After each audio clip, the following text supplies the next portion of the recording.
লুকিয়ে হিল্লা বিয়ে করার জন্য সিভি পাঠিয়ে এখন বিপদে পড়েছেন অনেকে।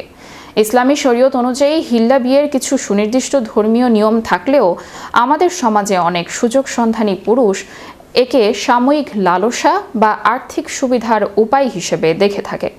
বিস্তারিত থাকছে ডেস্ক রিপোর্টে। হিল্লা বিয়ে করার জন্য একটা পুরুষ চাই। যদি কোনো পুরুষ হিল্লা বিয়ে করতে চান শুধুমাত্র 3 মাসের জন্য।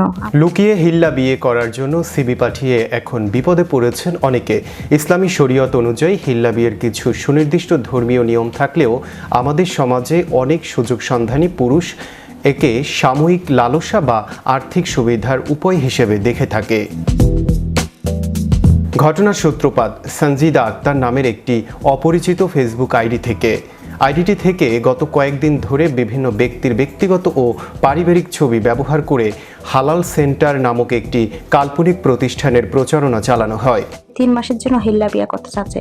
কোনো ছেলে যদি হিল্লা বিয়ে করতে চান আপনার সবকিছু সে গোপন রাখবে, কাউকে বলবে না, আপনিও তো সবকিছু গোপন রাখবেন। সেখানে বিজ্ঞাপন দিয়ে বলা হয় 3 তালাক প্রাপ্ত নারীদের হিল্লা বিয়ে দেওয়ার জন্য তারা কাজ করছে। এই তথাকথিত সেন্টারে মুহাল্লিল বা চুক্তিভিত্তিক বর হতে আগ্রহী পুরুষদের কাছ থেকে ইমেইলে সিভি আহ্বান করা হয়। ইসলামী শরীয়ত অনুযায়ী হিল্লা বিয়ের কিছু সুনির্দিষ্ট ধর্মীয় নিয়ম থাকলেও আমাদের সমাজে অনেক সুযোগ সন্ধানী পুরুষ একে সাময়িক লালসা বা আর্থিক সুবিধার উপায় হিসেবে দেখে থাকে। ফলে বিজ্ঞাপনটি দেখা মাত্রই শত শত পুরুষ হুমড়ি খেয়ে পড়েন এবং গোপন রাখার শর্তে ওই ঠিকানায় নিজেদের ছবি, নাম ও মোবাইল নাম্বার সহ সিভি পাঠিয়ে দেন। আর্জুন ওই রহস্যময় ফেসবুক আইডিটি এক পোস্টে পুরো খেলার মোড় ঘুরিয়ে দেয়। কোনো হিল্লা বিয়ের আয়োজন না করে আইডিটি থেকে আবেদনকারীদের পাঠানো প্রায় 80টি ইমেইলের স্ক্রিনশট অনলাইনে ফাঁস করে দেয়া হয়। বিজ্ঞাপনদাতার দাবি অনুযায়ী তাদের কাছে হাজার হাজার হাফেজ, আলেম, ইমাম, মুফতি, ডাক্তার, ইঞ্জিনিয়ার ও প্রবাসীর সিভি এসেছে, যার মধ্য থেকে কেবল 80টি স্মারক হিসেবে প্রকাশ করা হলো। এই স্ক্রিনশটগুলো ভাইরাল হতেই নেট দুনিয়ায় তোলপাড় শুরু হয়। কেউ কেউ মন্তব্য করেন, সুযোগ পেলে মানুষ কতটা সুবিধাবাদী হতে পারে তা এই ঘটনা প্রমাণ করে। আবার অনেকেই একে বাংলার ইতিহাসের নিখুঁততম কট বা ফাঁদ হিসেবে আখ্যা দিয়ে রসাত্মক মন্তব্য করতে থাকেন।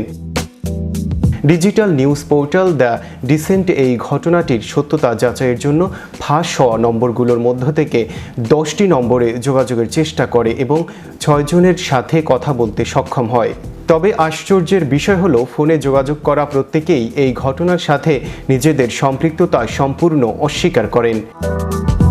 প্রচলিত চুক্তিভিত্তিক হিল্লা বিয়ে সম্পর্কে ইসলামের বিধান জানতে চাওয়া হলে কুষ্টিয়া ইসলামী বিশ্ববিদ্যালয়ের দাওয়া অ্যান্ড ইসলামিক স্টাডিজ বিভাগের অধ্যাপক ডক্টর ASM তরিকুল ইসলাম অত্যন্ত পরিষ্কার ভাষায় জানান, হিল্লা বিয়ে একটি হারাম কাজ।